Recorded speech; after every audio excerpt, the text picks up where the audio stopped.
찬양으로 시작되는 하루가 아무나 할 수 있는 게 아닙니다. 아무리 힘있고 성공한 사람이라도 눈을 뜨자마자 노래를 부를 수 있는 사람 별로 없습니다. 그러나 우리는 눈을 뜨면 주 예수의 은혜를 생각하고 예배하면 최소한 4곡은 찬송을 부르는데 이 찬송은 우리의 신앙의 고백으로 부르는 겁니다. 또 찬송대로 역사가 일어납니다. 여러분의 기도를 받으며 지난 7월 20일 날 제가 시애틀을 향해 출발했습니다. 그곳에는 한 5-6개 우리 서북로에 교회가 있습니다. 근데 그곳에서 한 교회가 갑자기 어려움을 당해가지고 중직자들이 교회를 떠나는 사건이 발생했어요. 하나만 떠나도 문제인데 서너 분이 나가니 얼마나 목사님이 힘드셨겠어요.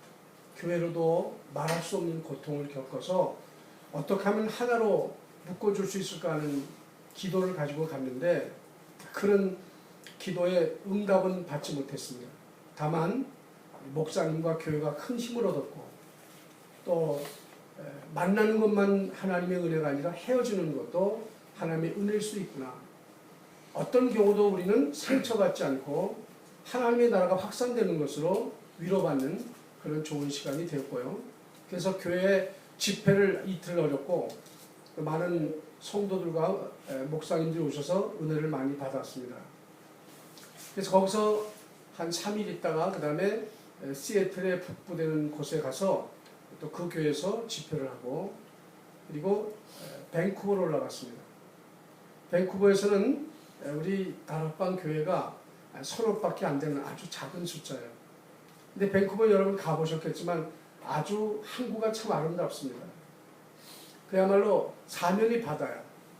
그렇게 삶의 조건은 좋음에도 불구하고 사람들은 많이 강팍해 있었습니다. 특히 우리 이민자들의 경우는 뭐라고 말할 수 없는 사람들이 가시를 안고 살아. 그게 뭐냐면 전부 다 보면 생활이 어렵다는 겁니다. 사실 만약에 100년 전과 비교한다면 지금 미국 생활은 이게 황제 생활이거든, 그죠? 옛날 어디 황제가 지금 같은 좋은 자동차를 타봤겠습니까? 또 지금 같은 우리 이런 옷을 입어봤겠습니까? 아니 지금 여기 인터넷을 누가 사용해봤겠냐고 말이에요, 그죠?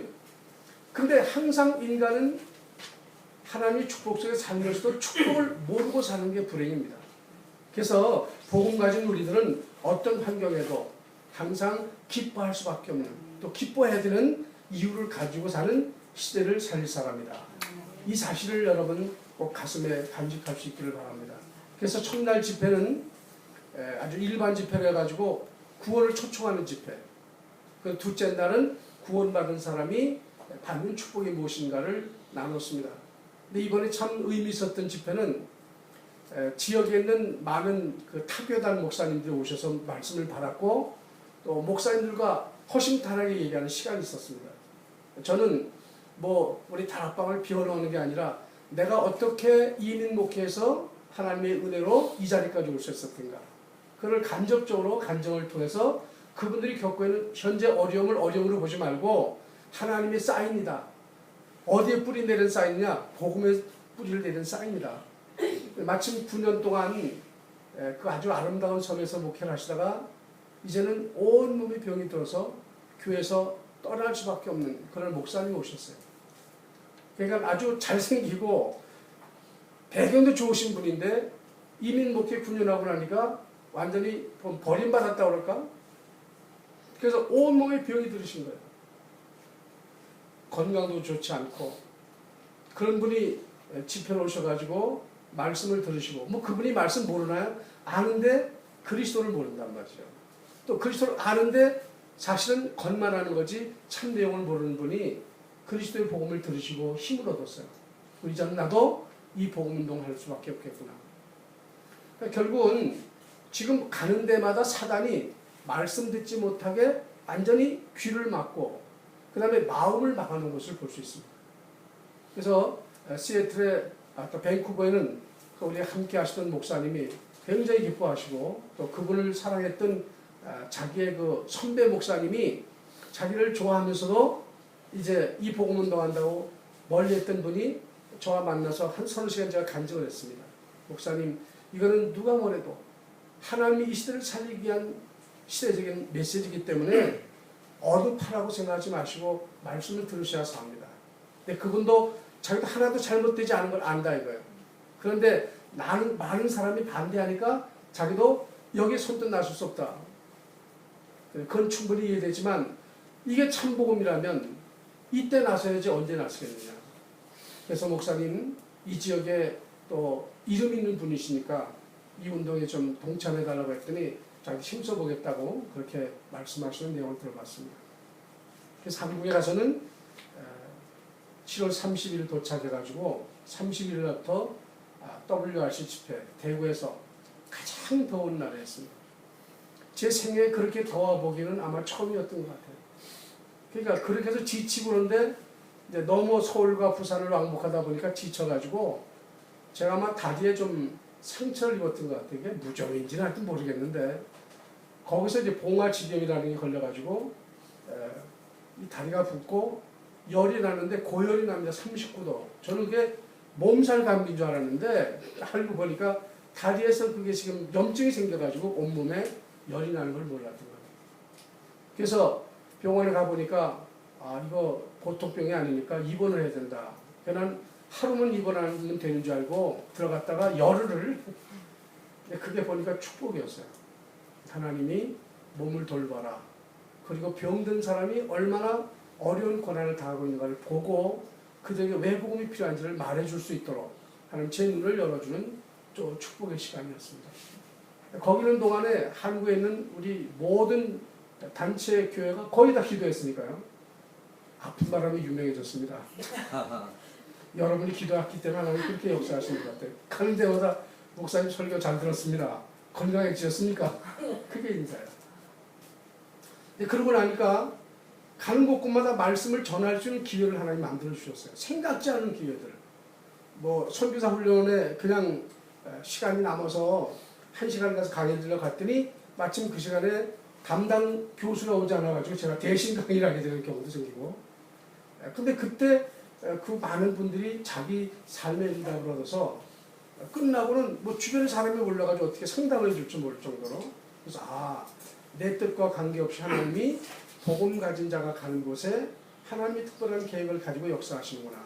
우리 초대교회 우리 주목사님을 비롯해서 우리 성도님들 특히 렘넌트들이 기도하기 때문에 그렇구나. 그 사실을 굉장히 많이 느끼게 됐습니다. 여러분 정말 감사합니다. 그래서 약 3개월 동안의 사역을 마쳤는데 9월 2일 날 유 목사님이 하와이 집회를 가시면서 제게 메시지를 하라는 그런 부탁을 하셨다고요. 저는 사실상 그 자리에 있으면 떨려서 어떻게 설교를 할까. 그게 어떤 자리에 가서 설교를 하겠냔 말이죠. 그게 굉장히 부담이 됐던 것 같아요. 그래도 하나님 은혜 주셔서 설교를 하고 났는데 그 이후에 제게 온 변화가 있었습니다. 이게 설교를 잘하고 못하고 중요한 게 아니라 복음 들고 쓰는 것에 하나님 역사하시고 그 다음에 나에게 또 깊은 깨달음을 주시는구나. 내가 뭘 잡아야 되는지를 확실히 알가는 아주 중요하고 귀중한 시간이었습니다. 자, 대충 제가 다녀온 보고를 이 정도 드리고요. 이제 설교 중에 간혹가다 제가 만났던 아주 정말 멋있는 중직자들, 그들이 어떻게 사역을 하고 어떤 하나님의 축복을 받고 있는가를 한번 설명하는 시간이 종종 있으리라고 생각합니다. 자, 오늘 우리 함께 읽었던 빌립보 4장 10절로 13절. 이 빌립보서는 바울의 옥중 소신 가운데 하나죠. 자, 그가 옥중에 갇혀 있는 동안에 기록한 편지입니다. 우리는 때때로 살아가면서 생각지 못했던 어려움을 겪는 때가 종종 있습니다. 그 고난을 당하는 이유는 무엇일까? 대충 크게 나누면 두 가지죠. 하나는 내가 잘못하고 실수해서 당하는 고난이 있을 수 있고, 또 하나는 전혀 내 실수가 아니고 잘못도 아닌데 나도 모르게 당하는 고통이 있을 수가 있습니다. 첫 번째, 내 잘못으로 당하는 경우라면 바로 깨닫고 회개하면 어떻게 돼요? 갱신하는 기회가 되어지고 그 다음부터는 우리가 축복받는 삶으로 나아갈 수 있죠. 두 번째 경우, 아무 잘못도 없는데 실수도 하지 않는데 뜻밖의 고난을 당하는 경우에 바로 이것은 하나님의 놀라운 계획이 숨어 있다는 사실을 우리가 이 본문을 통해서 알 수가 있습니다. 그게 바로 바울의 경우인데, 이 사실을 믿고 그 바울은 뭐라고 말하냐면 이 4장까지 약 16번에 걸쳐서 기뻐하라는 말을 합니다. 아니 도대체 감옥에 간 것이 뭐 그리 대단한 것이라고, 뭐 그렇게 기분 좋을 일이라고 기뻐하라고 말하겠습니까? 그는 뭐를 발견했어요? 감옥 속에 있지만 기뻐할 수밖에 없는 축복이 있다는 사실을 발견했기 때문에 이 사실을 계속 말하는 거란 말이죠. 그런데 거기는 충분한 이유가 있었습니다. 무슨 이유가 있을까요? 그는 당대 최강국인 로마의 황제 앞에서 그리스도를 변명할 수 있는, 즉 복음을 변론할 수 있는 절대의 법적인 기회를 얻는 것입니다. 그렇게 복음을 막았는데 아무래도 재판장에 나가면 누굴 얘기하게 됩니까? 내가 여기 죄사함이 제수로 온 이유가 무엇 때문이냐? 그리스도 때문에 왔다. 그리스도는 뭐예요? 우리의 모든 문제를 해결하신 바로 이 시대의 제사장이요 선지자요 왕이시다. 그리스도의 참직을 말할 수밖에 없는 거 아닙니까? 그러니까 그런 감옥에 갇혔지만 기뻐하라고 말할 수밖에 없는 거예요. 사랑하는 여러분, 우리의 신분이 뭡니까? 하나님 자녀 맞습니다. 근데 우리에게는 하나님 자녀라면 막 축복이 쏟아부어지고 물질의 어려움을 겪지 않고 아주 싱싱하고 건강하게 걱정 없이 살아야 되는 거라고 우리는 생각하고 싶단 말이에요. 그런데 성경에 나왔던 하나님의 신실한 자녀들, 그 자녀들이 꼭 그렇게만 사는 건 아니잖아요. 바울만 하더라도 그렇게 훌륭한 분인데 얼마나 고난을 많이 겪었어요. 근데 문제는 고난을 보는 눈입니다. 이게 고난이라고 생각하는 사람과 이거는 하나님이 주신 축복의 기회라고 보는 사람의 차이는 엄청난 거예요. 여러분, 요셉이라는 사람을 여러분 잘 알잖아요. 요셉에게는 10명의 형이 있었고 그도 있었지만 똑같이 아버지의 야곱 밑에서 말씀을 받았는데 요셉은 종으로 팔려가도 종으로 팔려간 사람이 아니야. 그러니까 형들은 자기에게 돌아오는 뭐가 적다고요? 왜 요셉에게는 좋은 옷을 입혀주고 좋은 음식을 주고 쉽게 사는데 왜 우리에게는 이렇게 힘들게 하느냐? 그 속에 세계의 복음화라고 하는 놀라운 하나님의 응답을 보는 눈이 없었기 때문에 인생에서 늘 불평하고 그러니까 엉뚱한 짓을 할 수밖에 없는 것입니다.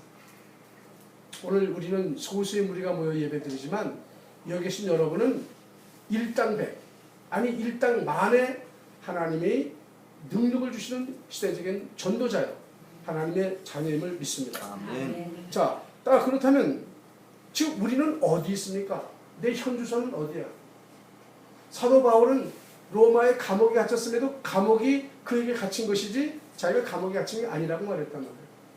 그러면 오늘 미국 이민 와가지고요, 저도 가끔씩 질문합니다. 하나님, 한국과 미국을 다녀보면 분명히 미국이 부자인데 미국에 사는 우리들은 별로 부자가 아니야. 오히려 한국에서 뭐 가면 얻어먹는 형편이 있는 말이에요. 그리고 거기들은 돈의 구애를 별로 안 받는 것 같은데 우리 당장 적용 1불, 10불, 100불의 한계를 받는단 말이에요. 뭐 그 사람들 보통 100만 원 쓰는 거 뭐 이런 걸 별로 크게 생각하지 않더라고 보니까. 돈이 없다고 그러지도 그래, 가만히 보니까. 제가 부산에서 제주도를 가는데 비행기 타는 사람이 누군가 봤더니 전부 다 학생들이야. 그것도 고등학생들이 제주도를 관광 가고 구경 가는 겁니다. 자, 여기서는 우리가 어디 한번 관광 가면 얼마나 마음을 먹어야 되냔 말이에요. 지금 단풍이 너무 곱게 물들어가지고 제가 봐도 눈이 막 혈안할 정도로 아름다운데, 첫째 미국에 오니까 뭐가 좋냐면 사방이 탁 튀고 온 산이 울긋불긋한 아름다운 단장을 하는 거예요. 한국도 그렇습니다. 근데 거기는 눈을 돌리면 아파트밖에 보이는 게 없어. 물론 산도 있지만 모든 도시 안에 가려져 가지고 그 아름다움을 거의 다 건물이 덮어버리고 말았습니다. 그러니까 물질은 풍요할 수도 있고 여기보다 날지 모르지만 마음은 그럴 수 없을 만큼 좀 벽을 많이 느낄 정도가 되고 있지 않나 생각됩니다. 하나님은 여러분에게 물질이라는 것은 넉넉하게 주지 않으셨죠. 물질이 아닌 그 모든 것들을 풍성하게 주셨고 이 속에서 세계를 바라보고 세계를 경영할 수 있는 넓은 마음을 배우도록 역사하는 일을 믿습니다. 그러니까 우리의 현주소가 어딘가를 잘 알아야 돼. 우리의 소속은 이 땅이 아니야. 어디라고 했어요? 우리의 시민권은 하늘에 있다. 요거 잊지 마시기 바랍니다. 자기 소속을 분명히 하지 않으면 현실에 속아서 괜히 사단에게 농락당할 수가 있단 말이에요. 자, 우린 이 땅에 돈 벌면 전부 다 여기다가 뭐 고대 왕실 같은 집을 짓고 뭐 별장을 짓고 뭐 좋은 차를 타고 뭐 눈바람 날리며 다니겠죠. 근데 그렇게 해본들 어느 날 갑자기 이 땅을 떠나는 순간 그것이 뭐예요? 아무 소용이 없는 거예요. 우리는 어디다가 심어요? 우리의 천국인 거기다가 우리의 모든 것들을 저축하는 거예요. 여러분이 하는 수고, 이 예배는 반드시 좋은 열매를 맺는 날이 올 줄로 확신합니다. 따라서 우리의 현주사는 이 땅이 아니라 영원한 하늘 보좌다. 하늘 보좌의 영광은 무엇을 할 수 있어요? 그리스도라는 이름을 우리에게 주었단 말이에요. 그리스도를 줬다는 말은 인생이 해결할 수 없는 영적인 문제를 완전히 해결하는 뭘 줬어요? 열쇠를 줬다는 거 아닙니까? 그래서 그리스도를 고백할 때 주님은 베드로에게 뭐라고 말했습니까? 내가 너에게 천국 열쇠를 맡긴다. 천국 열쇠는 무엇 때문에 맡겨져요? 여러분 필요한 모든 것들을 언제든 필요할 때 갖다 써라 이거네요. 그러니까 누가 가지고 있어요? 키는요. 여러분 개개인이 갖고 있어요. 그 키를 가진 분들, 여러분이 바로 그런 소속감을 갖고 있기를 바랍니다. 또 이 영적 사실을 알고 나면 그 다음에 뭐예요? 이제부터는 내 불신앙을 꺾어야겠구나. 뭐가 없네, 뭐가 안 되네, 뭐 우리 부모는 돈이 없네. 그 전부 다 사실은 불신앙입니다. 완벽하신 누가 계세요? 하나님이 나의 하나님이 되시고 그리스도가 나의 그리스도가 되셔서 영원토록 떠나지 않고 항상 함께 있다는 이 사실을 붙잡고 놓치지 말아야 됩니다. 이게 안 되기 때문에 오늘 문제가 오는 거예요. 두 번째, 우리는 어느 현장을 가든 누구와 함께 가죠? 하나님과 함께 가는 거예요. 우리의 현주소는 하나님과 함께하는 모든 현장이 다 현주소야. 여러분이 공부하러 학교 가시면 학교도 하나님의 나라, 하나님이 함께하는 곳이고, 또 직장에 가셔도 하나님의 나라, 하나님이 함께하는 곳이고, 어디 가서 무슨 일을 하든지 우리는 하나님의 자녀로서 우리의 현주소가 모든 현장이 나의 현주소가 되는 겁니다. 자, 제가 요즘에 아래층에서 자다가 보면 변한 건 아무것도 없는데 짐이 많아요. 옛날 같으면 여기 그냥 넓을 텐데 짐이 있으면 제가 한때 그렇게 생각했어요. 갈 데가 없어가지고 여기 있나? 근데 제 마음이 바꿔졌어요. 짐이 많으면 어떻고 비가 세면 어떠냐. 나는 이 땅에 영원히 살 사람이 아니라 나의 갈 곳은 천국밖에 없는데 내가 여기서 좀 잘 살면 뭐하고 덜 살면 어떠냐. 중요한 건 누구와 함께 있는 시간을 즐겨라. 하나님이 나와 함께하는 그 순간순간을 절대로 놓치지 말고 즐겨라고 합니다. 자, 눈만 열고 나가면 어때요? 하나님이 우리를 위해서 만드는 아름다운 이 자연 광경이 우리에게 기쁨을 주고요. 편안함을 주고. 얼마나 아름답습니까? 제가 한국 가서 고생했던 이유가 보니까 공기 때문이었어요. 처음에 미국에 살다가 한국에 들어가니까 공기가 나빠 눈이 따가워서 견딜 수가 없고, 두 번째는 피부가 막 일어나는 거예요. 이렇게 마치 그 무좀 걸린 것 같이 일어나. 그리고 설사를 계속 하는 거예요. 그 이유를 몰랐어요. 그러니까 병원에 가니까 뭐 좀 약이나 주고 말지 원인을 몰라. 제가 나중에 알고 보니까 이 공기가 바뀌니까 그렇구나. 그 다음에 가서 한 일주일 되는데 목이 잠겨가지고 목소리가 나오지 않는 거예요. 설교할 때만 목소리가 풀려지고 끝나면 또 다시 잠겨가지고 말을 못할 정도로. 그래서 약을 그렇게 한 달 동안 먹는데 이게 치유가 안 되는 거예요. 알고 나중에 보니까 공기 탓이라. 제주도 갔더니 이게 낫잖아요. 왜냐면 그만큼 이 공기 차이가 엄청나게 우리에게 그 센시티브하게 이제는 바뀌어진 걸 알 수 있습니다. 여러분, 이 공기는 아무리 누가 바꾸려고 해도 정말 알 수가 없잖아요. 그러니까 여러분은 최고의 공기를 마시는 top of the world. 거기 사는 사람들이야. 그걸 감사해 봐야 이 말이에요. 경험하자는 안 되는 거예요, 이게. 자, 그래서 우리가 하는 모든 전장은 뭐다? 하나님이 함께하는 하늘나라다. 요거를 절대 놓치지 마시기 바랍니다. 자, 바울이 감옥에 갇혔다는데 뭐가 역사가 일어났습니다. 왜? 감옥이 하나도 불행하지 않은 거예요. 우리가 찬송 부를 때도 내 주 예수 모신 곳이 그 어디나 무슨 나라? 하늘나라. 그러면 세 방이면 어떻고 단칸방이면 어떻고 또 만약에 뭐 10평짜리면 어떻고 100평이면 어떠냐고 말이에요. 지금 한국에는 주상복합 아파트가 많이 지어져 가지고 거기 밑에는 아예 상가야. 지하철로도 연결이 돼. 그리고 거기다 주차도 하고 그 다음에 밖을 보지 않고도 그 자리에서 다 살 수 있습니다. 그래서 얼마나 집이 비싼지 몰라. 자기 집 들어가려면 초인종 누르는 게 아니라 감식기에다 자기 눈을 갖다 대면 감식기가 눈을 알고 열어주는 겁니다. 그러니까 거기 목사님이 신방 올 수도 없어. 친척도 올 수 없어. 도덕을 지킨다는 그 하나 이유 때만으로는 사람이 완전히 고립돼 살고 있어요. 그게 감옥 아닐까요? 생각 차이란 말이야. 사람이 사는 집은 사람이 와서 두들기고 들어올 수 있어야지 이게 사람 사는 집이지. 자기밖에 못 들어가는 집은 개미우리랑 똑같잖아요. 근데 그 돈 좀 비싸다는 것 때문에 사람들 그걸 부러워한단 말이에요. 지금 이 시대는요, 거의 사람들이 미쳐가는 시대야.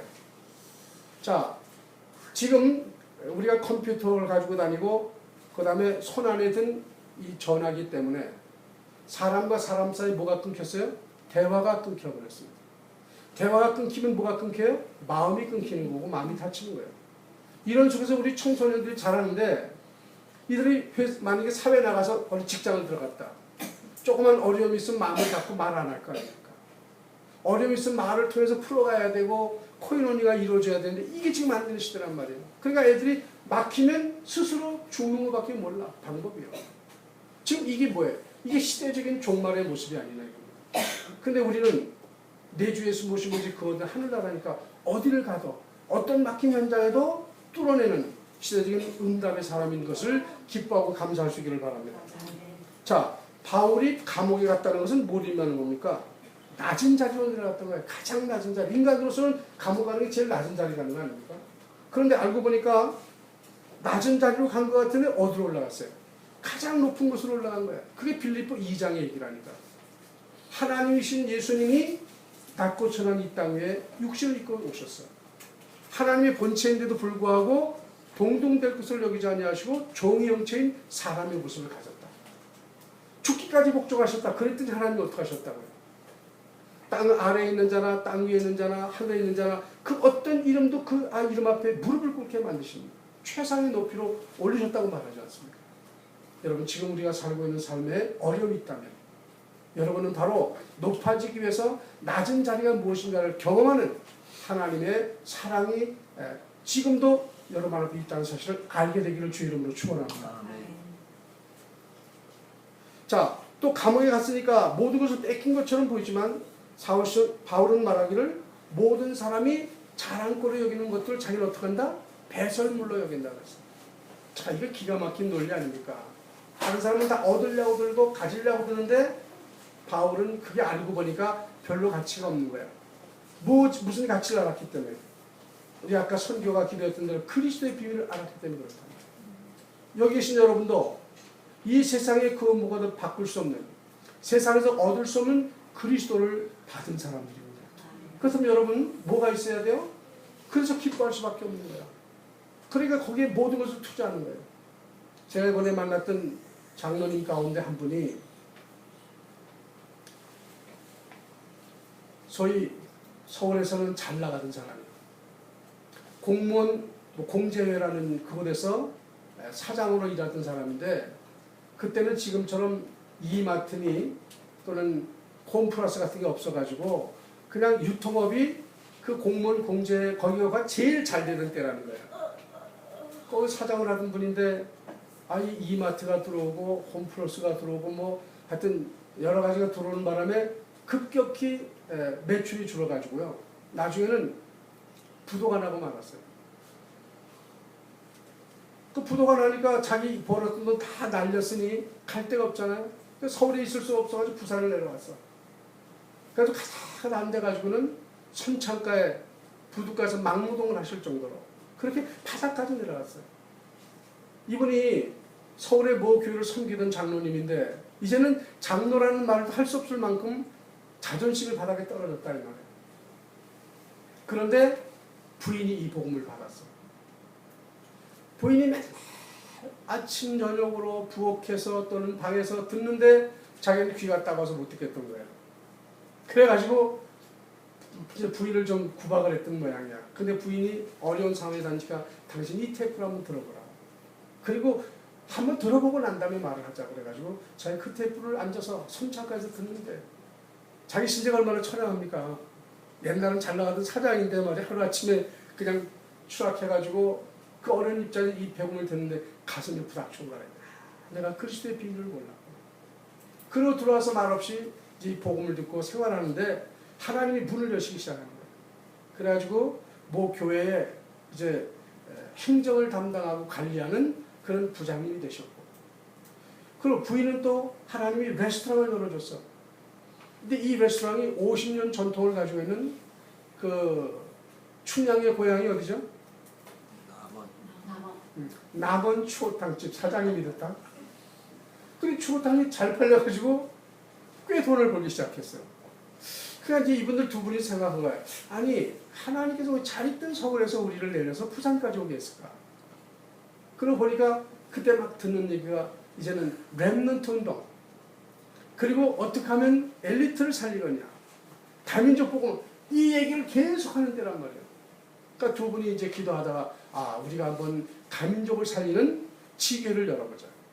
그래서 자기 구역을 담당하다가 어떤 기도 제목을 내놓게 됐냐면, 그러면 철저하게 다민족을 살릴 수 있는 미션홈을 우리가 한번 자체로 경영해보자.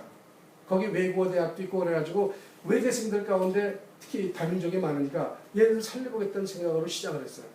근데 어느 날 두 부부가 합의가 돼가지고 그럼 우리가 미션홈을 하나 얻자. 그러니까 자기 식당하는 그 외국어 대학도 바로 뒷문 부분에다가 집을 하나 얻었는데 딱 맞는 집을 하나 얻었어. 그러니까 6명이 자고 그 다음에 공부할 수 있는 그런 공간입니다. 그래서 그걸 얻어놓고 기도합니다. 같이 기도하는데 어느 성도님이 오더니 장모님, 제가요 학생들이 필요한 모든 전기 기구를 다 놓겠습니다. 이 사람이 LG에 다니는 사람이 또 와가지고 그렇게 선물을 해주고, 어떤 사람은 침대를 들여놔주고, 그래가지고 그 미션홈이 다 찼어요. 그럼 밥은 어떡하냐? 식당에 내려서 먹으면 된다. 자기 그거 하니까. 그래서 아주 의식주가 다 해결되는데 다만 한 가지, 물 쓰고 전기 쓰는 거는 그냥 놔두면 아주 엉망이 된다네. 이것도 통제하지 않으면. 그래서 그거는 자기가 쓰는 만큼만 내주는 식으로 계획을 달아가지고, 그래가지고 미션홈을 내서 정식으로 이 장모님 네 분이 격려하는 미션홈이야.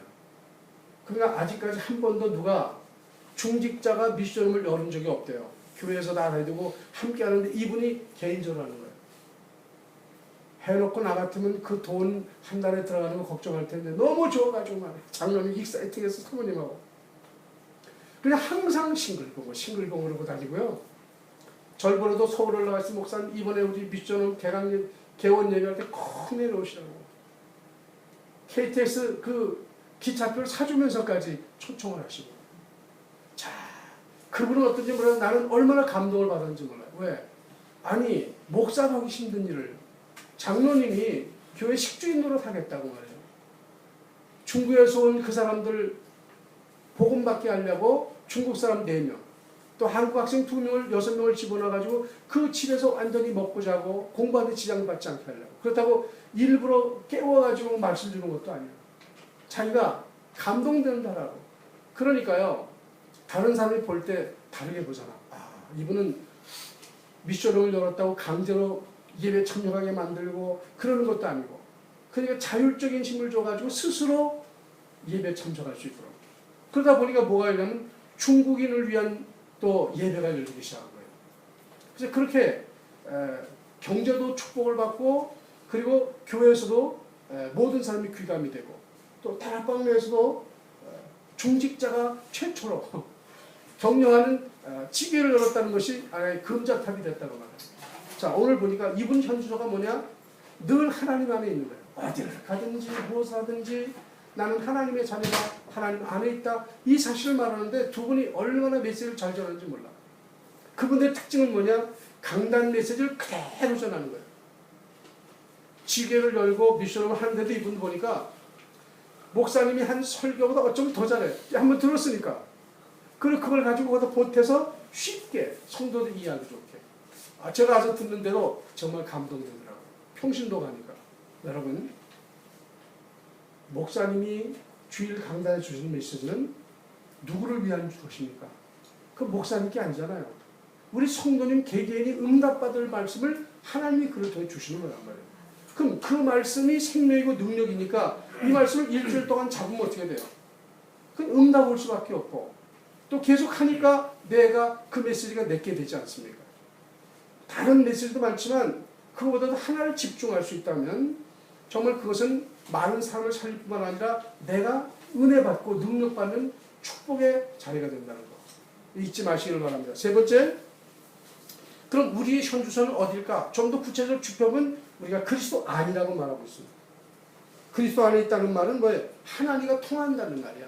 하나님과 통하는 사람에게는 불통한 게 어디 있어요? 다 통할 수밖에 없잖아. 그런데 문제는 통하게 되는데 무엇 때문에 안 통할까? 내 생각 때문에 안 통하는 거야.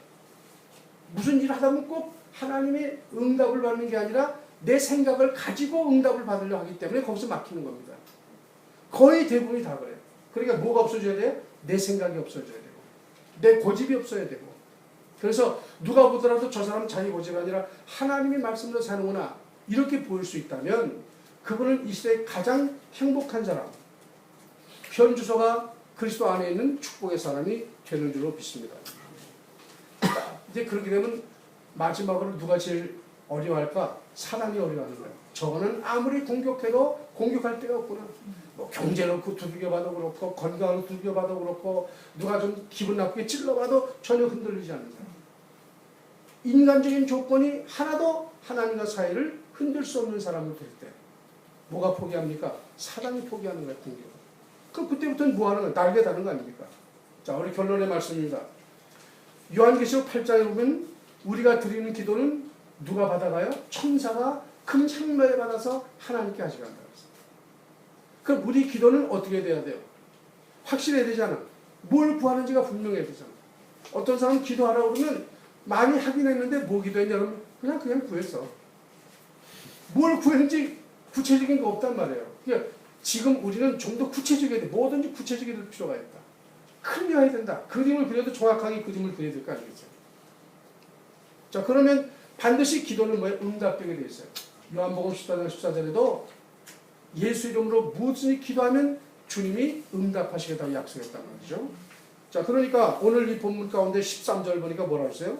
내게 능력 주시는 자 안에서 내가 뭘 할 수 있다? 모든 것을 할 수 있다. 모든 거라는 건 뭐예요? 인간이 살아가는 데 필요한 모든 것이 다 들어있는 거 아닙니까? 그러니까 그리스도가 다 답이야. 모든 문제 답이란 말이에요. 막혀있는 거, 또 요 다음에 응답받아야 될 거, 또 미래도 누가 안에 다 답이세요? 그리스도 안에 있다는 사실. 그러니까 하나님은 정말 멋있는 분이에요. 하나 가지고 다 할 수 있도록 우리에게 축복하셨단 말이에요. 만약 경우마다 틀리다면 얼마나 어렵겠어. 머리 좋은 사람, 공부 많이 하는 사람 유리할 텐데 무식하든 유식하든 딱 어디 들어가요? 하나만 들어가면 돼요. 제가 어떤 그 인터넷을 뒤져보 보니까 멋있는 얘기 하나 있어서 소개할게요. 하버드 대학의 경제학자인 로버트 베로라고 하는 교수님이 세계 60개국을 대상으로 20년간 통계적으로 분석한 겁니다. 그가 연구한 결과가 뭐냐면 예배 참석률과 경제가 상호 상승작용을 한다 그래서 예배를 잘 참석하고 예배에 은혜 받는 사람은 경제도 상승하는 걸 봤다는 거예요. 자, 그런데 부자 나라는 교회 예배 출석률이 높다는 겁니다. 부자 나라가 높대요. 그리고 교육 수준이 높을수록 믿음이 강하고 예배와 같은 종교의식에도 자주 참석하더라. 그러니까 이 무식하다 그러는 건 뭘 얘기하죠? 하나님이 누군지 모르고 영적인 사실을 모르고 논리적으로나 또는 인간 생각으로도 예배의 중요성을 모르기 때문에 그렇잖아요. 자, 근데 우리 예배라는 게 뭐예요? 아주 예배는 하나님의 자녀가 하나님을 만나는 시간이고 하나님의 형상을 닮아가는 시간인데 형상을 뭐로 닮아요? 말씀을 들을 때 말씀으로 하나씩 우리 안에 하나님 형상이 새겨지는 거예요. 그래서 여러분 말씀 들을 때 때로는 졸립잖아요. 졸리면 왜 졸릴까요? 집중력이 떨어지니까 졸리기도 하고 잠을 못 자서 졸리기도 하겠죠. 그런데 딴 생각하느라고 졸리단 말이야. 그 다음에 말씀 못 듣도 누가 방해할까? 사단이 방해하죠. 그러니까 예배는 하나님께 나아가는 거기 때문에 열정이 있어야 돼요. 이사야 40장 31절에 뭐라고 말씀했죠? 사모하는 자에게 새 힘을 준다는 거예요. 사모한다는 말은 이익을 열정적으로 하나님께 나가는 거예요. 그러니까 참정을 불러도 힘있게 좀 부르고요. 오늘 우리 저 요셉이 참정 부르는 거 봐. 얼마나 이쁘고 멋있냔 말이에요. 남자지만. 애교 가지고 막 섞여 절절 부르잖아요. 그렇게 하나님 앞에 참정을 좀 그래보라니까 가만히 서가지고 성령이 오셨는데 그 그래 부르는 게 무슨 일이야. 아니 부모님 친구가 와도 좋아서 그런데 말이지 성령이 오신다는 게 얼마나 멋있어요. 그 노래 내가 보니까 이게 보통 노래가 아니라 한국에서 지금 유행하기 시작하는데 여러분 하나님 앞에서 누구처럼 어린아이처럼 예배만큼은 정말 순수하게 내 마음을 다 드려하는 거예요. 우리 김홍자 집사님 저 반주하는데 대충 엎니까? 막 틀리고 그럼 여러분 기분 안 따라하잖아요. 그냥 칠 때 보면 열정하잖아. 딴 때보다 더 열정에 집중하고. 자, 그건 뭐예요? 예배의 축복이 그 안에 있습니다. 사랑하는 여러분, 오늘 함께 나누는 이 말씀, 우리의 현주소가 어디냐? 우리의 소속은 하늘이다. 또 하나님이 우리 함께하는 모든 현장은 다 우리의 현장이 우리의 현주소란 말이에요. 그러니까 어디든지 가면 우리의 현주소에 놀라. 거기를 나로 하여금 살리라고 하는 하나님 나라를 만들려는 하나님의 사명을 주신 것이다. 뿐만 아니라 우리 현주소는 어디 안에 있어요? 항상 그리스도 안에 있다.